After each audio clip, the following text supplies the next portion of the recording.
When we grasp just how short we have on this planet as a lifespan, we can begin to channel our energy into truly living.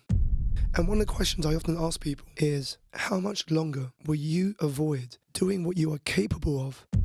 I used the time outside of work to explore what I wanted to do because I had no idea what I wanted to do. Hi, everyone, and welcome to this episode of the podcast in partnership with Energize Events.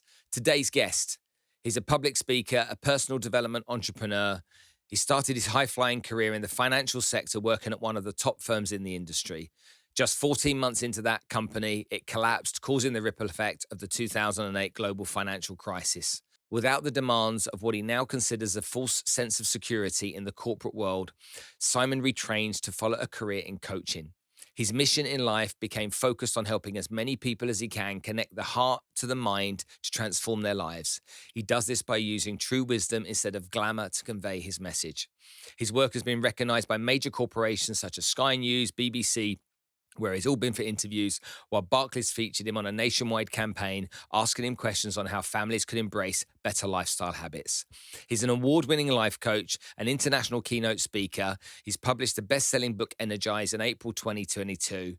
Cue the music. Let's get stuck in to the awesome Simon Alexander Ong.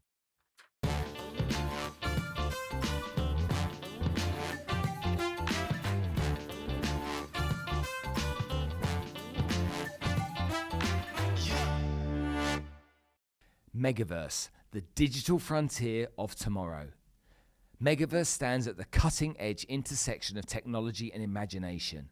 It's a virtual realm where the limitless expanse of the digital universe unfolds, offering users unparalleled experiences and interactions.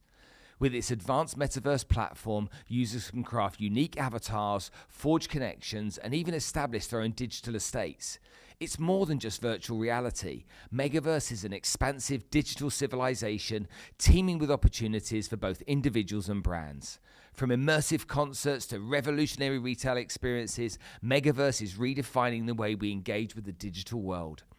As we stand on the brink of a new era where the lines between our physical reality and the digital realm blur, Megaverse is poised to lead the charge in this brave new world. Dive in and discover a universe without bounds. This really is the future. And lastly, thank you to Energize Events, who have been sponsoring us now on the podcast for over a year.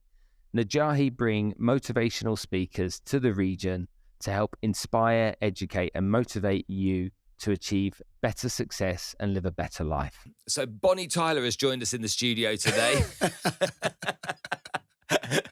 Welcome, Simon. Sorry to say that. You've told us you've got a really sore throat, so I want to make sure that everyone's aware Simon's got a bit of a poorly throat at the moment. So hopefully you'll be able to listen through. If not, we'll try and use AI to fix it. Thank you so much for having me. I've kind of known you, but I haven't known you for a long time. Mm-hmm. It's like I know you through social media. I've seen you out there doing your thing. I know a bit of your backstory. And there's some form of incubator that exists in Malaysia, okay, that spouts out these kind of entrepreneurs that come into this space over here and have an impact. And obviously we'll talk about the people that we know exactly who they are. But I've got one of my businesses is based in Malaysia in KL. So obviously I know Malaysia. I've lived in Malaysia myself in the past. So when you look back at your story, being a Chinese-Malay, what impact did that have on you becoming the person you became, really? There were some good parts, also some bad parts. The good parts is that I learned all about hard work. You know, my mum and dad were immigrants into the UK and they had to work hard. My dad had to have two to three jobs at any one time just to pay rent. And my mum was supporting him. And what they wanted for us is a good future. The bad part was it was so focused on academics. I had to be top of the class, be performing the best. And so there was this very high expectation of what we had to achieve if we were to be successful. So when I grew up, I had this mistaken belief that I had to be a doctor, a banker, a lawyer, or an accountant. And with that narrow set of jobs, I graduated. I chose the banking route at what was probably the worst possible time in the middle of 2007, Mhm. a year, Really bad timing. really bad time, a year before the global financial crisis. And it was it was a tough time because I felt like I'd let everyone down. And I think that pressure of having to meet such high expectations really challenged me mentally. So on the one side, the hard work ethic was very powerful. But on the other side, it was this high expectation which affected me at a mental level. You must have an enormous amount of sympathy for anyone that's in that position or been in that position, because you just Mm, get it. But when you think about it, look, I spent a lot of time in developing countries when I was mm, young, and for the kids that were going to be overseas students, it was always about education. It yeah. was like that's your way out in life, no matter what happens, that's your way out. Mm, The word entrepreneur wasn't a word. mm, And I think because it wasn't a word and it wasn't a thing, we didn't we didn't associate that as a business, as a career mm, path, did we? And it's like you met business owners, mm, you met successful business people, but back was, well, definitely when I'm 53. When I was young, I'd never heard the word entrepreneur. That wasn't a word. That sounds French. What mm. does that mean? So when I think about people that have, and it's the Commonwealth, because I was in Nigeria when I was young. Okay. Okay, Malaysia was part of the Hmm. Commonwealth, Nigeria is part of the Commonwealth. It's like, get the kids to London to school, get them to England for school. That's where they've got Hmm. to be. They've got to get a good education, and that's your foundation. Yeah. And I failed terribly at school. I Mm, was the kid looking out the window all the time. Everything went in and out the other hmm. side. I don't even remember subjects that I enjoyed. It was because I needed to do things practically to learn. Yeah. So, and again, how did we know back then about different Mm, ways of learning? It was like sit in the classroom with your notepad, she's on the blackboard writing it down and copy it, yeah? So when you think about that expectation you had, that's very normal yeah. for the world you come from. Mm, You start a job working in banking. yeah. Dad's proud, got a job in Hmm. banking. That's my boy. Yeah, it's my boy. He did what he followed that path. Mm. He couldn't blame you for what happened with the financial crisis, though, could he? Not at all. I mean, it just showed me that there will always be curveballs that are thrown your way. We we think we can plan years ahead. The reality is we just cannot predict what is going to happen. And so for me, when I got the job, not only was my dad proud, I was proud. I was like, I finally got a job. I'm doing my family proud. I'll get myself up the career ladder and I'll see where I'll be in a few years' time. And hopefully I can move to another company, get a pay rise, or do something with my life. Who would have predicted a year later I would have to be thinking about all those questions at such an early stage? But if there's anything I've learned, is that in those darkest moments, those most challenging times in our life, lie the wisdom and the insight to build the best moments of our life. Without a doubt. Mm, Tell me about the impact on your mum passing, what it had on you as a young man. Okay, you were yeah. arguably a boy.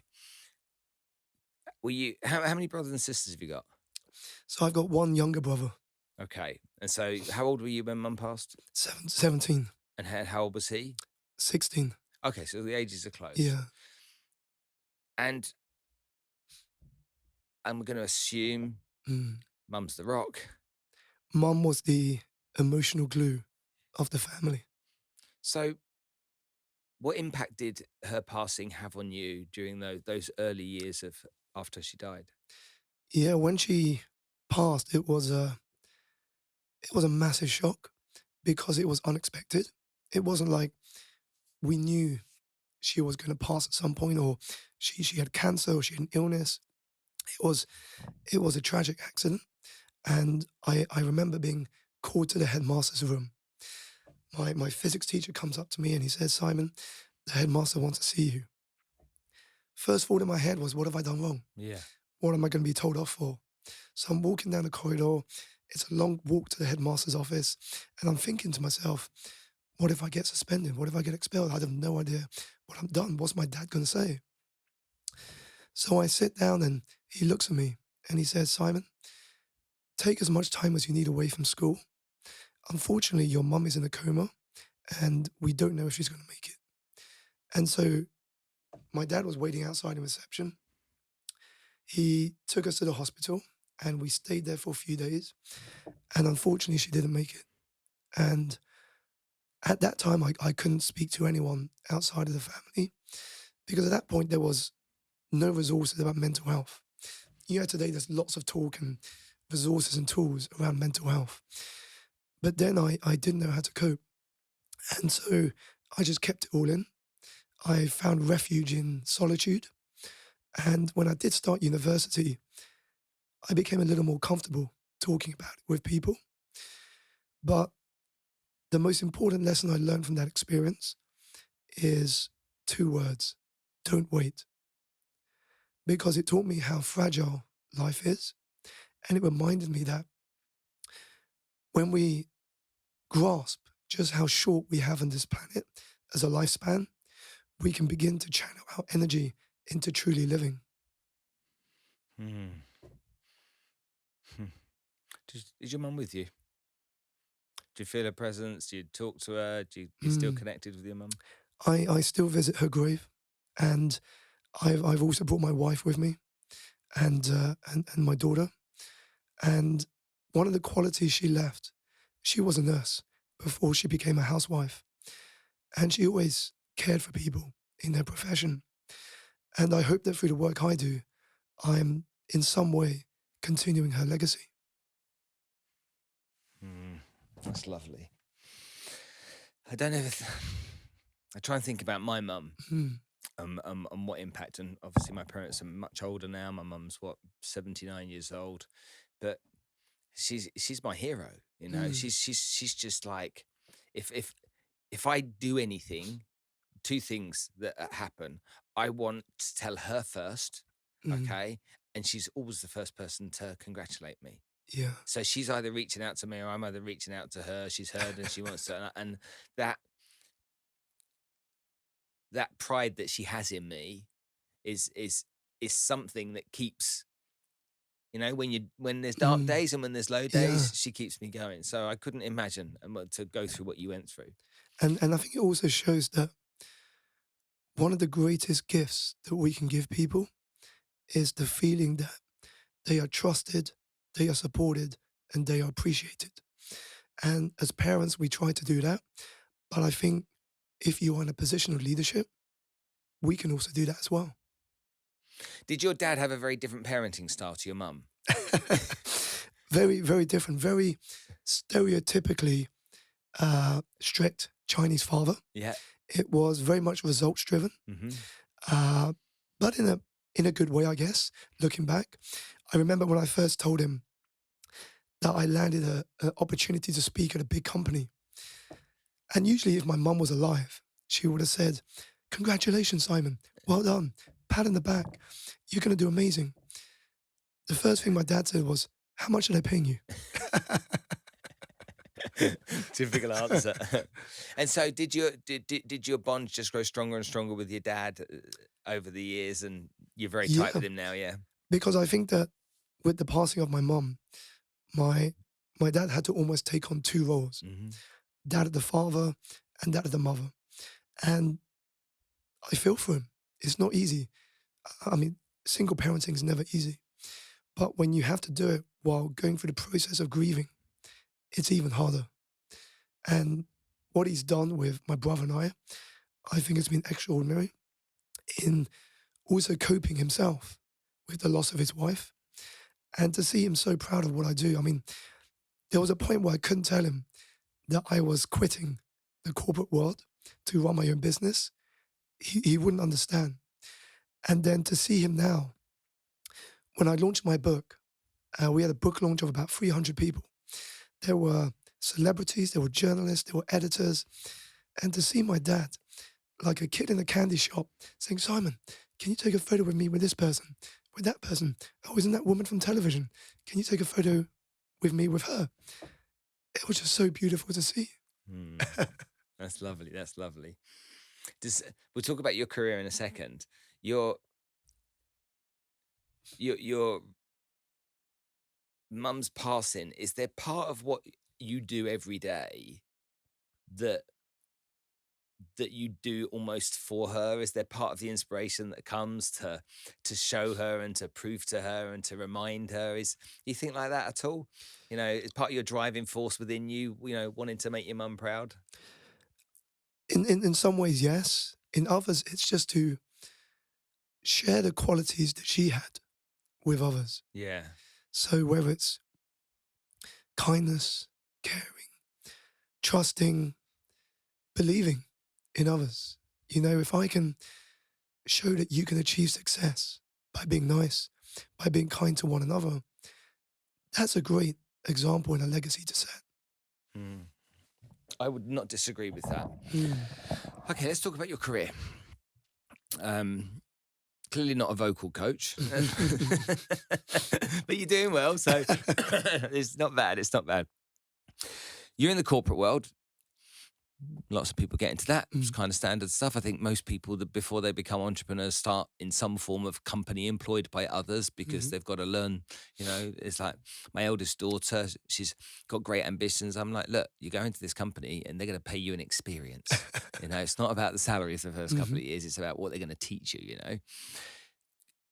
But she wants to get out there, but she doesn't have skills yet. So I think that when everyone goes into the corporate world, it's like there's this big transition from corporate into this like entrepreneurial space. It's like, you know, leaving the misery of the corporate world. I never saw it as misery. I actually quite enjoyed my times in the corporate world. I had, you know, great friendships, great banter, challenges. You know, of course you'd get the odd hand grenade come in when you'd have one of these entrepreneurs would go, oh, how do you enjoy making other people money, you know?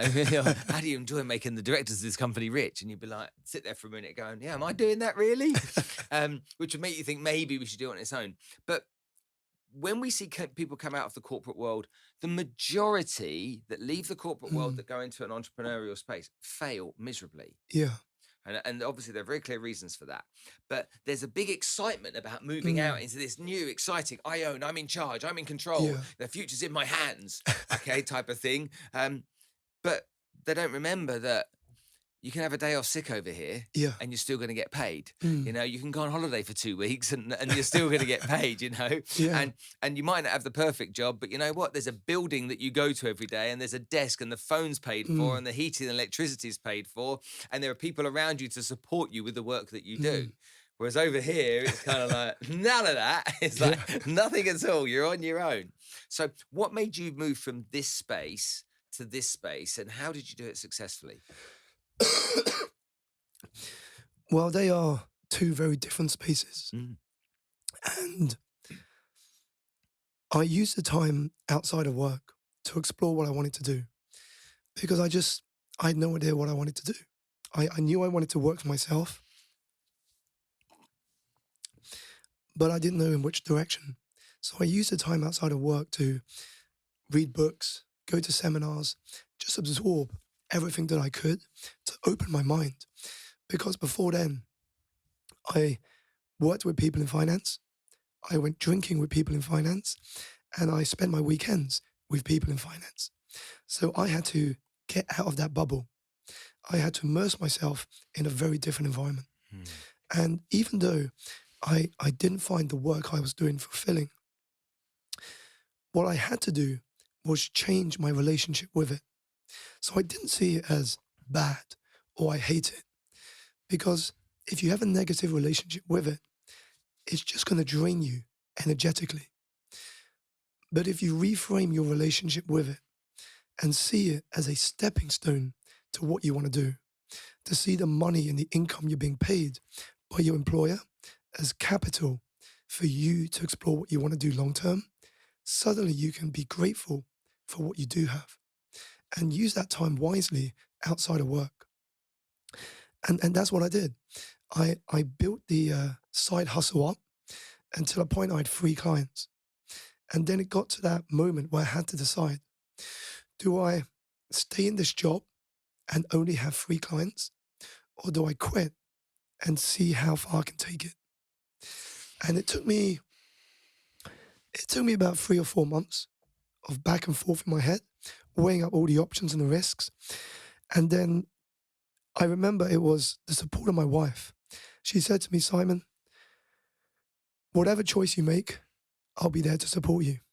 And just having that that reassurance gave me the confidence to go in and say to my boss, I'm resigning and I'm leaving the industry. And it was the beginning of such a beautiful journey to be where I am today. That's interesting. But what were you selling at that time? What were the clients? What were you coaching on? So at the beginning, it was just one-to-one coaching. On what though? Coaching people? Life coaching. Life coaching. Life coaching. Okay. So we've got life coaching going on. You decided to go down this path. You've got 2 or 3 clients now that you've got that are paying you money on a regular basis. Yep. So you're seeing this revenue coming in. For a lot of people, it's where that crossover happens. It's like, here's my salary I get right now. Okay. And this income has to grow here from my kind of side hustle. Let's use that term. My side hustle, until the point that the side hustle revenue overtakes this, which means you can walk away from it. That's the kind of like the safe and secure way of doing it. It's the ideal scenario. Yeah. But if you don't get to that point, then you go into this place called the void, don't you? Yeah. And it's like, you know, and I'm assuming you've got 3 clients. It doesn't equate to your total salary. So it's like you have to jump. Yeah, and I think what made it more important was because I knew that if I got a 4th client, my day job would suffer and my coaching would suffer. So I had a choice. It was a point in the road where I had to decide, do I go left or right? And interestingly enough, when you start to follow what pulls you forward, other avenues begin to open. 18 months later, one of my clients said to me, Simon, my company are looking for a speaker. Would you be interested in speaking? I said, sure. I would love to try something new. I spoke there. They loved it. The company was Barclays. And then they said, Simon, can we shoot an advert with you? Can we bring you back? Next minute, I knew I had lots of inquiries saying, Simon, can you come to our conference? Can you speak at our company? And so suddenly the speaking took off. And then from there, I got invited onto Sky News and the BBC, and then had conversations with Penguin to write my first book. And it was just crazy to think that at the beginning, all I wanted to do was to build a successful coaching business. And suddenly, I'm now doing so much more. This is really interesting. It's kind of, you know, it's meant for you the first time you get paid money to speak on a stage, isn't it? You stand on the stage because you love doing it, okay? And then someone says, right, we're going to pay you X amount of money. Yeah. But the dilemma, I think, is important. So I'll give you an example. I've got a live example with a really good friend of mine. So he is a TV presenter on one of the biggest TV shows in the UK. Sure. That's his kind of like bread and butter money. But he also does speaking work in another area, and he really loves it. Like, he really loves it. Being the TV presenter on this show obviously gets him lots of publicity, lots of credibility, but it speaks to a completely different group of people. Yeah. So he makes this TV show, speaks to a different group of people over here where he's getting all of his juice and his energy from. And I'm like, where are you at with it now? And I literally saw him the other day here, and he said, I'm at this place. It's a really difficult place because I really want to be over here. But the TV show might next year be going overseas for a season, and I'm really excited about that. But this is what I really want to be doing, because he is in his mid to late 40s, and he's like, where do I want to be in 5 years' time? When I'm in my early 50s, what do I want to be doing for a living? Do I really want to be the guy on this TV show? I nearly gave his name away then. The guy on this TV show, or do I really want to be doing this? And clearly, this is what he wants to be doing. This public speaking, talking to corporates about how they can use his knowledge and run their businesses more efficiently. So I'm like, have you got a plan for that to be full time? He's like, not yet. I'm like, how much do you get paid to do these speaking gigs? He said, well, I get paid, I'm going to just fabricate some numbers here, just out of respect for him. I get paid $10,000, okay, to do these speaking gigs. But when I go to America, they tell me that I could get 50. And I'm like, why? He said, I don't know, because they pay more in America. I'm like, are you worth 50? He said, I don't know. So there's an element of imposter syndrome there coming on, yeah. When you have people like that, very similar to how your story panned out, it's like he's decided, look, I need to get this business to replace the income of this business. And once that happens, I can then take that step. I see that might take him another 12 months. Yeah.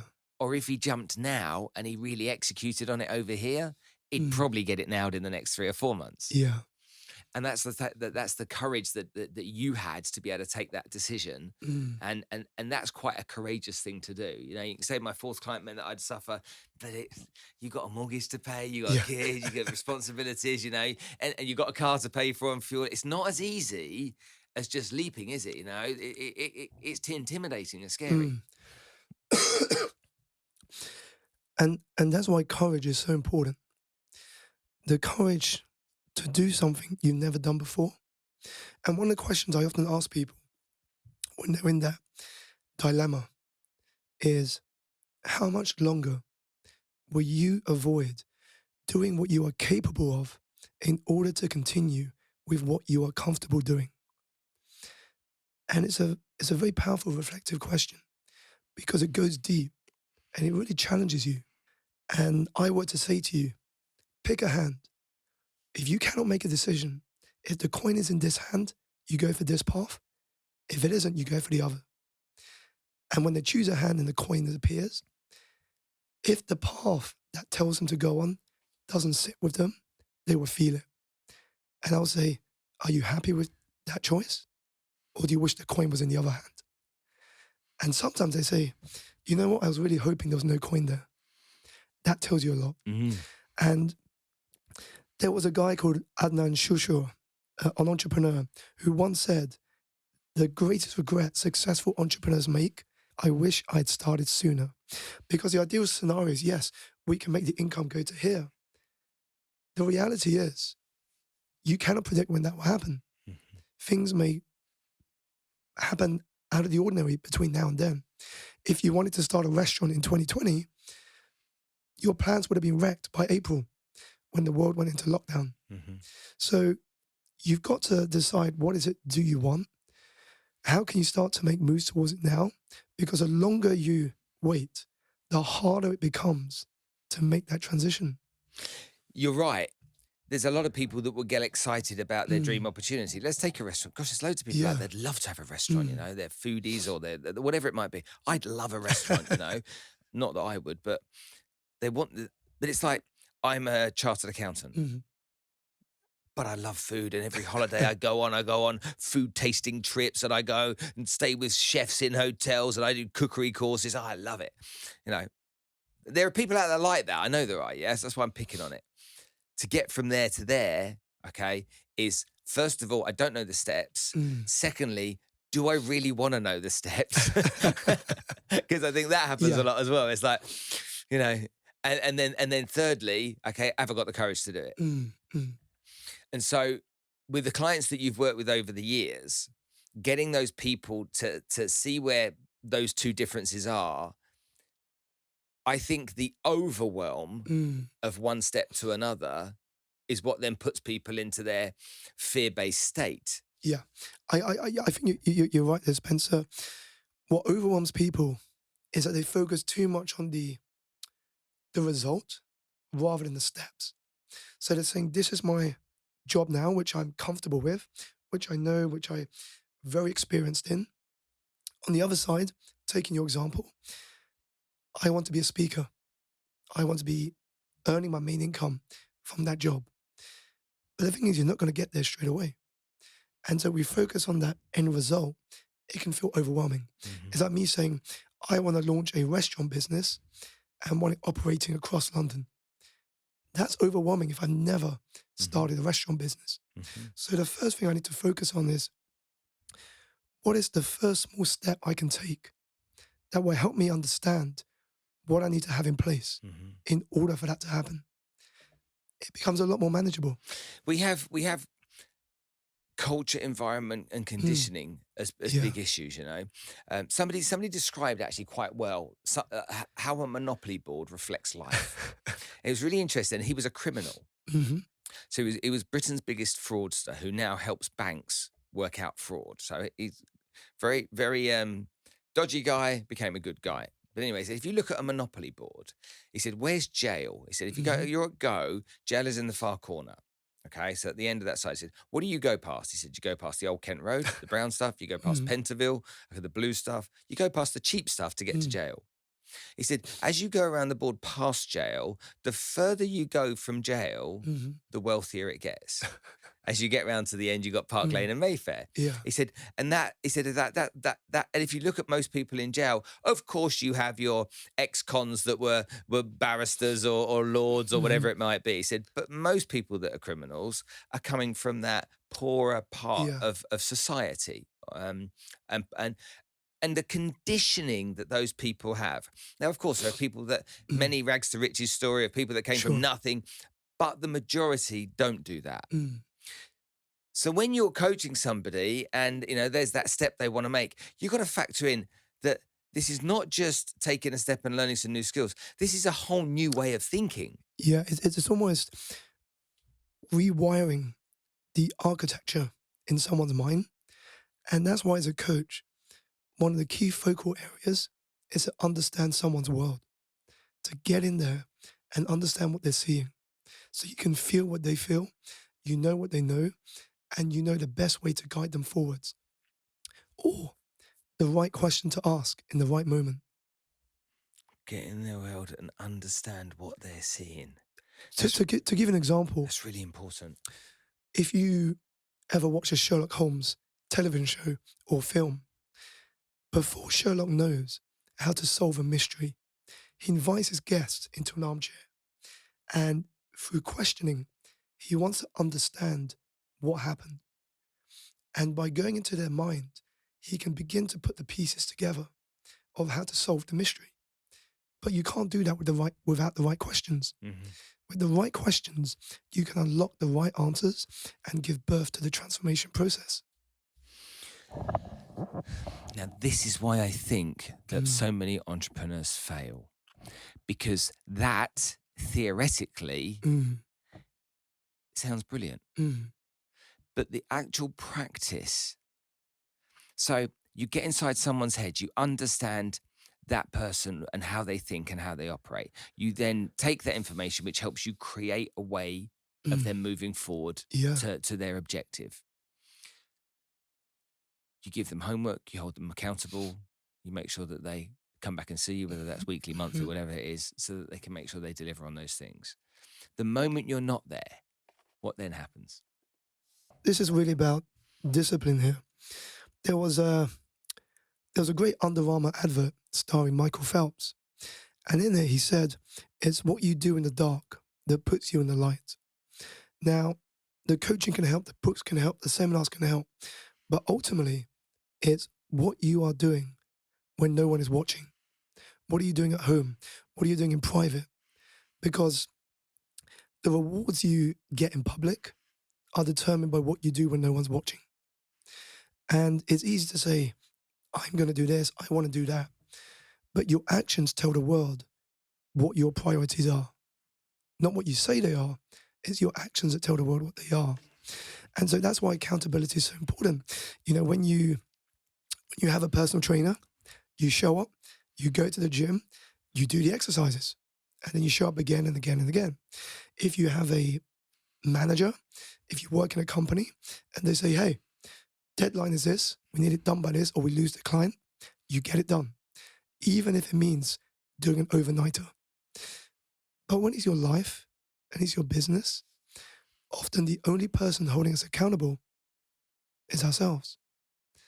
And often that's not the best person. It's bang on the money. To me, it's like your conscious and your subconscious, all right? You've got your subconscious is your risk management tool, and it wants you to lay on the sofa, remote control on the chest with a bag of Cheetos. That's actually what it wants you to do. Don't take any risks, okay? Risks don't want any of that. That's stress. We don't want any of that. Just lay on the sofa, which is what a lot of people end up doing. Yeah. The conscious mind is where you have to sit. It has to literally overtake that subconscious mind and say, no, that's not what's happening. Okay, we're going to get up today and we're going to go for that walk, run, whatever it may be. Or today we're going to execute on our business plan, whatever. Yeah. Every day. So that whole accountability, I'm the example. all right? Every day at 4:30, I wake up and I'm at the gym at 5 a.m. I meet my personal trainer there, who I will never let down, all right? I never don't show up for the gym. I've been going to the gym, the same gym with him for the last God knows how many years. The time has never changed, okay? He might occasionally say, I'm 5 minutes late, I apologize, but never any more than that. He never doesn't show up, and I never don't show up. Now, I will not let him down. Now, people say to me, oh, you get up so early in the morning, what does it feel like? I'm like, it feels like shit. Okay, I wake up at 4:30, the alarm goes off, and I'm like, another bloody day, you know? I get up, I go to the bathroom, I have a wee, I have a shower, clean my teeth, go drive to the gym, put on a happy tune on the way to the gym to try and get myself in a good mood. Still not. Walk through the gym doors. I'm one of the first people in there. I go, morning to the two people on reception.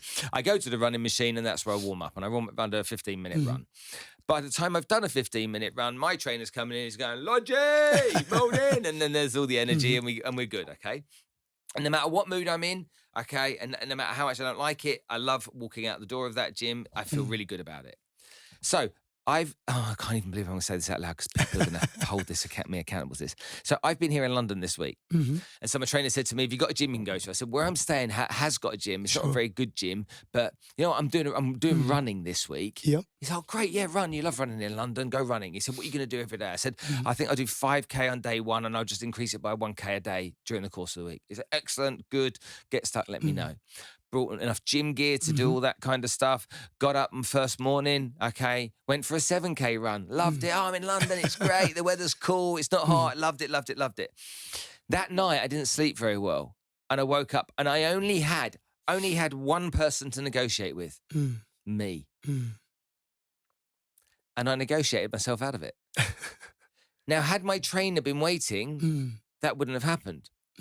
But even me, I talked myself out of the run on day 2. And it just, for me, it's such a great example of, I know the benefits of the running. I know how much more energy I've got with the running at the gym. I know that, you know, I bang on every day on social media, get up and do some exercises, you lazy farts, you know, to people. So I preach it, but I was able to talk myself out of it. And if I can talk myself out of it without accountability, then everyone else can. And so, does that mean your job is never done or your work is never done with the people you work with? Well, one of the things I often preach about is that it is not about being perfect 100% of the time. It's impossible. Things will come up, you travel, you might have something unexpected to attend to. So the goal is never to be perfect 100%. It's to be doing the habits most of the time. So if you are doing good habits 80% of the time, it is going to be far better than only doing it 20% of the time. So that's the first thing. Second, what you've shared touches on the fact that the fastest way to make progress in any area of our life is to design an environment around us that makes it impossible not to succeed. So when we think about our environment, it's the accountability partners, it's the books we read, the masterminds we're part of, who we learn from, who we spend time with, what podcasts we listen to, what we watch on television, even the physical spaces that we spend time in. All of that influences how we see ourselves and what we see as possible. It does. Is even, where do people start? Because this again, theoretically sounds great. You know, I've been around this, sounds great, makes total sense, Simon. Okay, sign me up. Okay, because it makes total sense. But for a lot of people, that's a lot. And this is why you start with the smallest thing that is in your control that you can do now. Right now, however small, there's probably something that you've been thinking about for a while that you haven't actioned for whatever reason. Something you could do right now, today. Now, if you do that, what happens is you now take one step forward. Doesn't matter how small it is. It could be something as simple as write down one thing that I'm going to research this week. Tomorrow, it could be do the research. Now, what happens is that these things compound. A year from now, that is 365 steps forward. Just imagine where you could be. And I'm only talking one step. Imagine if you did more steps. It makes This is just one step.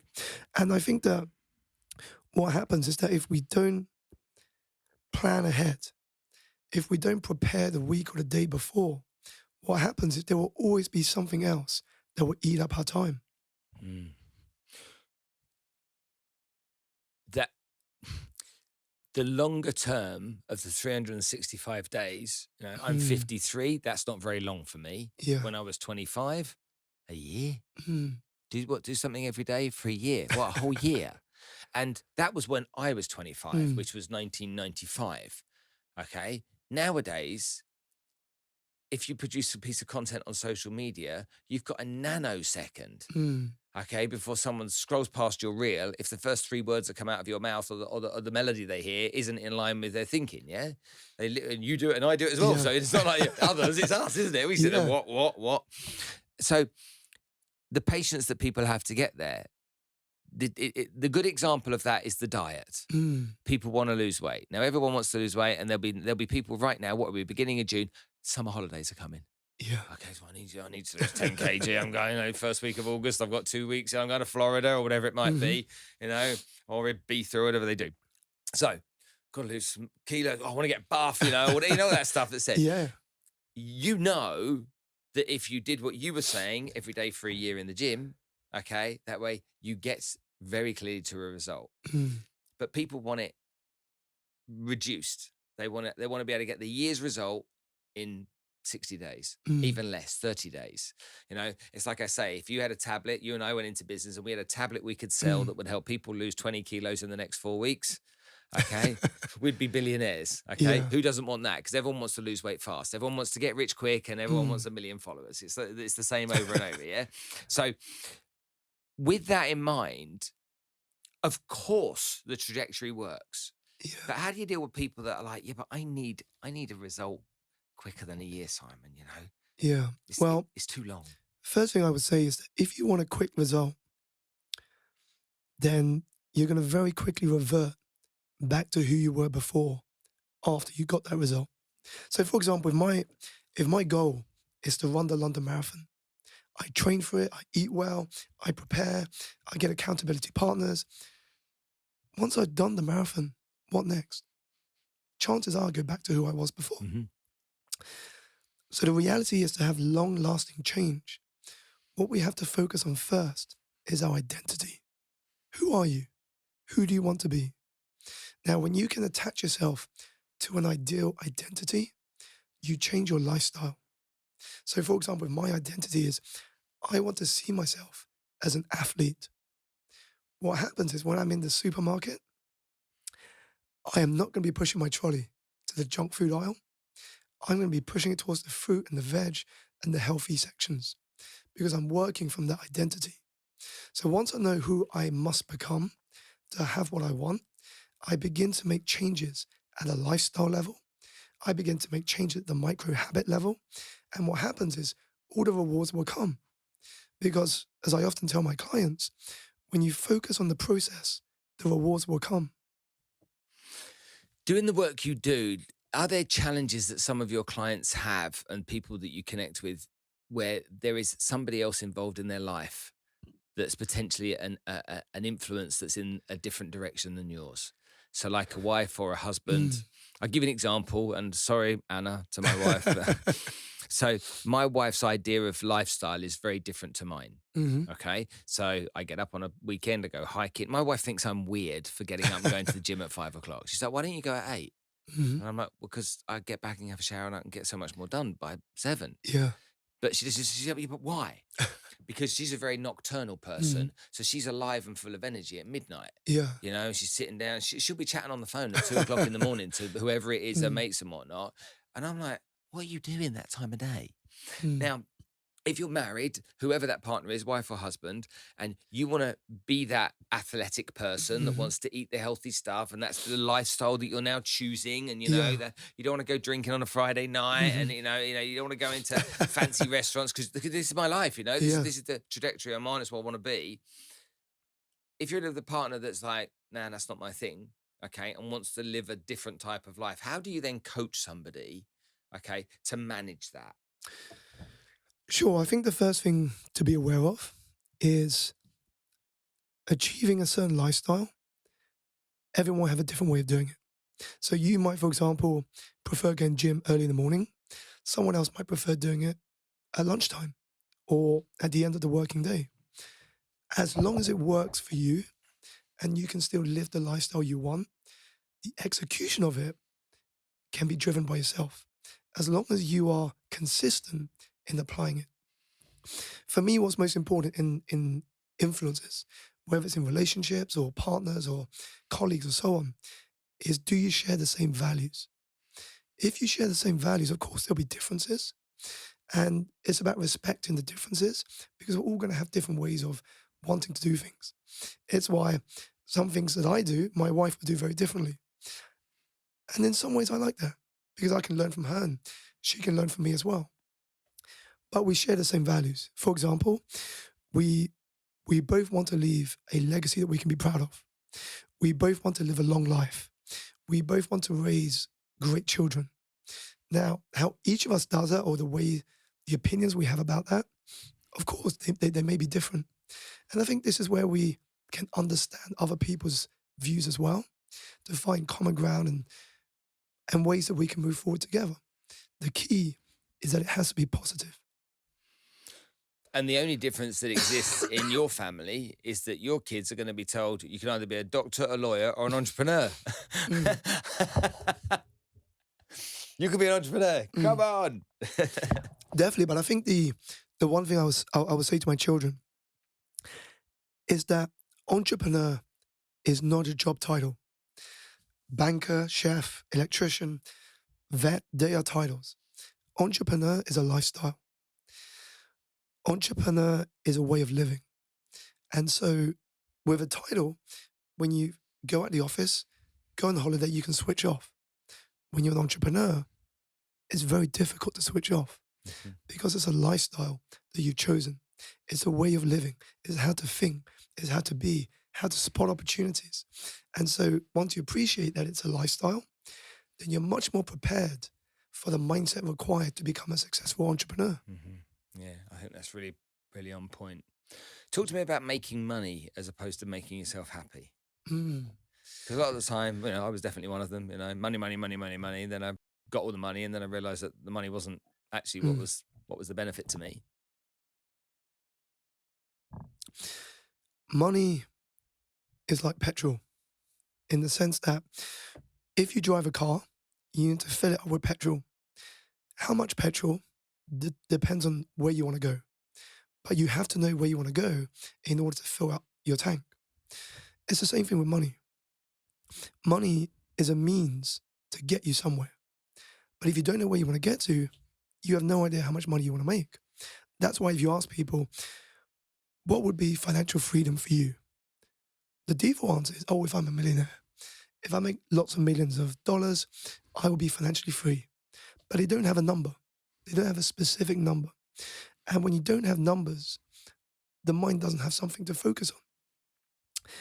That's why successful businesses, if you say to them, what is financially free? Well, if we can exit at X million, that will be a success. Now you got the number, you can work back. And it reminds me of a question I asked a friend of mine. He said to me, Simon, I'm looking to earn more than my friend. And I think that because my friend's earning this, I'm not good enough until I earn more than him because I think I'm better. And what I said to him is that once you've earned that money, then what? What would you do with it? And he didn't know. So the thing is, money is good. It buys us options. But happiness is living a life of fulfillment. Happiness is living a life where you get to choose how to spend your life, with who to spend it with. Money's great, but it's only a resource. It's only fuel to get you somewhere. Now, of course, when you start a business, money is oxygen. You need it to survive. But then when you've got the money, it's then what is the purpose for that money? Otherwise, that money will flow in areas you didn't intend it to do. Just like winning the lottery. You get all of this money. Next minute, you're spending on things you didn't ever need. And then you become poor again and you realize actually money never got me happiness. Money bought me options, but actually happiness begins with being grateful. Happiness begins with realizing how much you already have and just how abundant the world is. What makes you happy? What makes me happy is knowing that I've had a positive impact on people's lives and that I have a loving family and that the quality of my children will continue after my passing. And how big a part does this word gratitude play in your life? Massive, massive. I remember one of the first exercises I did about gratitude, which really got me to appreciate just how powerful it is. And I share it in the book. It's a 3-step exercise. The first step is writing down the name of someone that you can be truly grateful for. The first name that comes to your head. The second step is writing down why in as much detail as you can. The third step is calling that person and telling them what you wrote in step 2. Now, if the third step is a little uncomfortable, at a minimum, you want to send them a voice note. The reason is because voice carries energy. If you send a text or an email, I have to make up the emotional state that you were in when you send that. I can't predict it. But if I hear your voice, I hear emotion, I hear energy. And when I did that exercise, it was so profound in making me feel happy that I realized I wanted to express my gratitude more and more often. As William Arthur Ward said, feeling grateful and not expressing it is like buying someone a present and never giving it. And so gratitude has been massively helpful for me. I remember when I was putting on an event a few years ago, and I inquired at the venue what the cost would be to hire the space.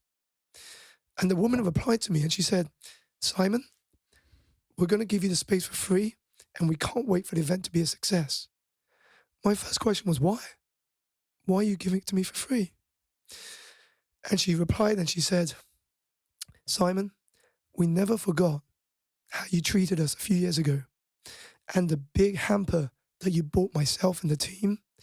We never forgot that gesture and we would love to repay it back to you."